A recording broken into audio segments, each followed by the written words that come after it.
সবাইকে শুভ রাধা অষ্টমীর শুভেচ্ছা এবং অভিনন্দন। তো আজকে তোমার রাধা অষ্টমী। তো প্রথমে তোমার সিংহাসনটাকে একটুখানি সাজিয়ে নিচ্ছি। তো এরকম যে কালারিং যে তোমার যে রিবেনের মতো যেগুলো পাওয়া যায়, তো সেটা নিয়ে সিংহাসনটাকে একটু সাজিয়ে নিচ্ছি। প্রথমে একটু সেরেটিভ লাগিয়ে নিলাম একদিকে, আর একদিকে তোমার ঝুলিয়ে নিলাম, তাহলে রিইউজ করা যাবে। তো এখন লাগিয়ে নিয়েছি। এখনও ঠাকুর স্নান করার কিছুই হয়নি। তো এটা আগের দিনের বস্ত্র পরা গোপুর। তো এখানে তোমার ফুলগুলো আর হচ্ছে বেলপাতা সব কিছু তোমার ধুয়ে নিচ্ছি আলাদা করে, আর ফুলগুলো আলাদা করে রাখছি। এখানে আমাদের বাড়ির শিউলি ফুল এটা তোমার। আর এখানে তোমার একে একে বেলপাতা আর তুলসী পাতাগুলো দিয়ে নিচ্ছি। এই বেলপাতাগুলো তোমার আর ফাটা বা ছেঁড়া সেগুলো আলাদা করে নিচ্ছি, তো সেগুলো ইউজ করতে পারবো না। তো সেটাই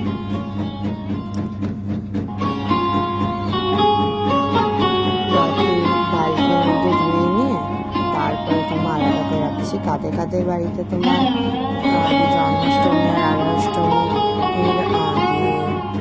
পুজো হয়েছে, তাদের বাড়িতে গোপু আছে, গোপুসোনা আছে, কমেন্টে জানাতে একদমই ভুলবে না। আর তোমার জন্মাষ্টমীর ব্লগ আগে পোস্ট করা হয়েছে, যারা যারা দেখেনি তারা যে অবশ্যই দেখে নেবে।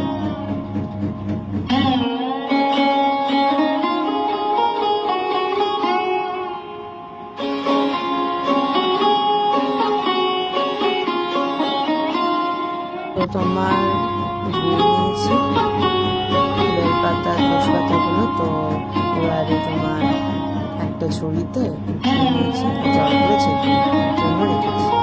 তো গোপুসোনা তো ফুল খুবই পছন্দ, তোমরা জানি। তোমরা যদি দেখে থাকো তোমার জন্মাষ্টমী ব্লগটা আমি বলেছিলাম। তো ফুল দিয়ে বর্ষা করছি আর হচ্ছে তুলসী পাতা, তো গোপালের ফেভারিট, তো সেটা দিয়ে গোপুসোনাকে স্নান করাচ্ছি। গরম গরম আছে, একটু বেশি জলদি স্নান করাচ্ছি। আর তোমার চন্দন যা ছিল সেগুলো তোমার মুছে দিচ্ছি। আজকে রাধা অষ্টমী, তো গোপালকে একদম রাধার মতোই সাজাবো। তো এর জন্য তোমার লাল রঙের একটা ড্রেস বের করেছি, আর বাকি যে গয়নাগাটি যা আছে সেই সব গোপুসোনা এখন করবে। তো গোপুসোনাকে প্রথমে কুচিয়ে নিই, ফুলগুলো ফেলিয়ে ফুলগুলো গায়ের মধ্যে যেগুলো লেগে আছে স্নান করার টাইমে, তো ভালোভাবে কুচিয়ে নিয়ে তারপরে আমরা সুন্দর সুন্দর ড্রেসগুলো পরিয়ে দেবো। তো গামছা দিয়ে ভালোভাবে কুচিয়ে নিয়েছি গোপুসোনাকে। এবারে এই লাল রঙের ড্রেসটা যেটা বের করেছিলাম, যেটা তোমাদেরকে দেখালাম আগে, সেই ড্রেসটাকে পরিয়ে দেবো। এটা হচ্ছে তোমার ফ্রকের মতো, তো পিছন দিক দিয়ে সেফটি পিন দিয়ে সিকিউর করতে হবে। তো পরিয়ে দিয়ে তারপর সেফটি পিন দিয়ে পিছন দিয়ে আটকে দেবে। এটা ঘাগরার মতো, এটা তোমার দেখতেই পাচ্ছ ফ্রকের মতো লাল রঙের, এরকম লাগছে, সুন্দর লাগছে। সবাই কমেন্ট সেকশনে রাধে রাধে লিখে দেবে। তো এবারে তোমার গোপুসোনাকে হচ্ছে যে গয়নাগাটিগুলো আছে সেগুলো পরাবো। তোমার এমনি কানের আর হাতের বালা তো পরানো থাকে।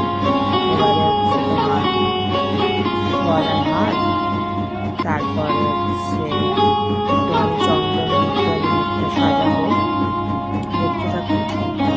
আর হচ্ছে আরেকটা হার পাচ্ছি, আমার সঙ্গে হচ্ছে অনেকটাই সবুজ আছে, লাল আছে, জামাটা সবুজ আছে, সাদা আছে, আর হচ্ছে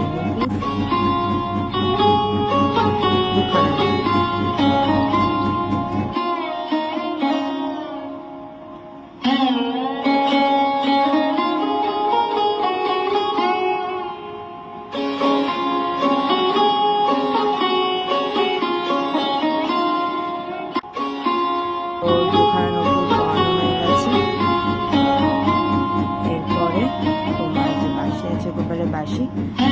ওটাও পড়াবো, কিন্তু পরে। এবারে হচ্ছে অন্যান্য ঠাকুরকে স্নান করিয়েছি,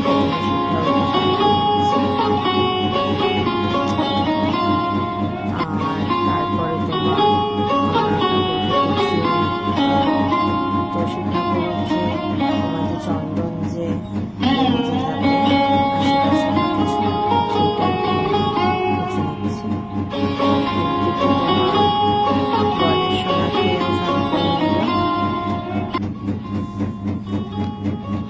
এবারে তোমার গোপসোনাকে আমরা চন্দন দিয়ে সাজাই।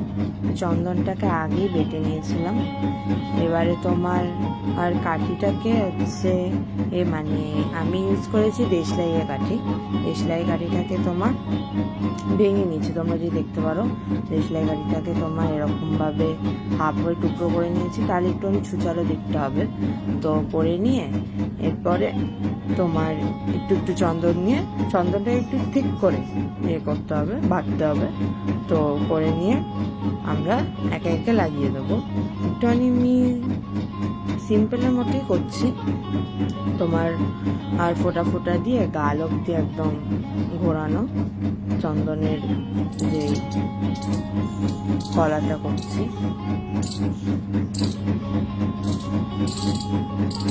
কাদের কাদের বাড়িতে রাধা অষ্টমীতে গপুকে এই সুন্দরভাবে সাজিয়েছিলে কমেন্ট করে জানাবে। কারা কারা রাধা অষ্টমীর উৎসব মানিয়েছিলে বাড়িতে, আর কারা কারা জন্মাষ্টমী উৎসব মানিয়েছিলেন তারাও জানাবে সেরকমভাবে মানিয়েছিলেন। তো এরকমভাবে একদিকটা হয়ে গেছে, এরকমভাবে আমরা আরেক দিকটা করে ফেলবো, আরেক দিকের মুখ। তো আরেক দিকের মুখটাও করে ফেলি।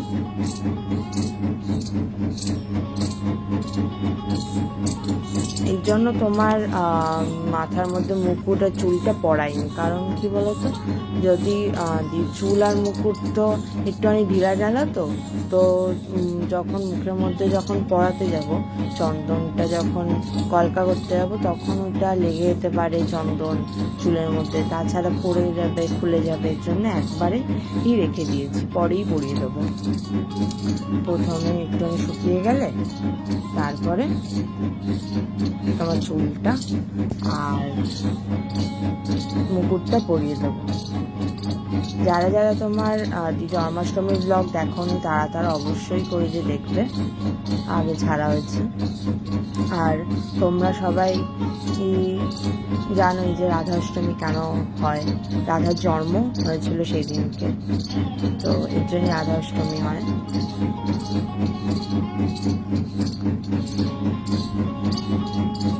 তো তোমার এবারে সব ঠাকুরকে পুছা হয়ে গেছে, আর গোপসোনাকে আমরা চুল আর মুকুটও পরিয়ে দিয়েছি। এবারে সব ঠাকুরকে একে একে ফুলগুলো দিয়ে নেব। ফুল, তারপরে তোমার চন্দন বেটে, চন্দন, তুলসী পাতা সব কিছু দিয়ে সিংহাসনটা সুন্দরভাবে ফুল দিয়ে সাজিয়ে নেব।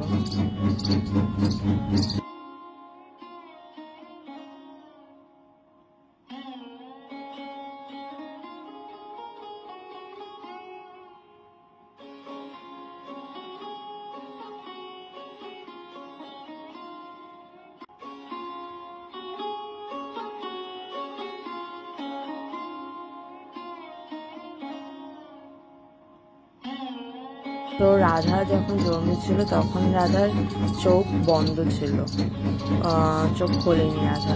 তারপরে যখন কৃষ্ণ এসে রাধাকে টাচ করেছিল, তারপরেই রাধা চোখ খুলে প্রথম কৃষ্ণকেই দেখেছিল। কে কে তোমরা জানো না এই গল্পটা, তারা কমেন্টে জানাবে।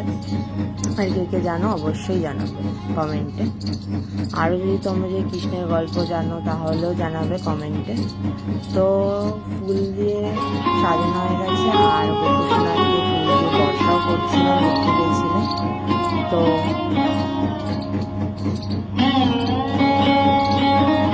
এবারে তোমার বেল পাতা, তুলসী পাতা, এদিকে তোমার আর পাতা মোমবাতি জ্বেলে নিয়েছি।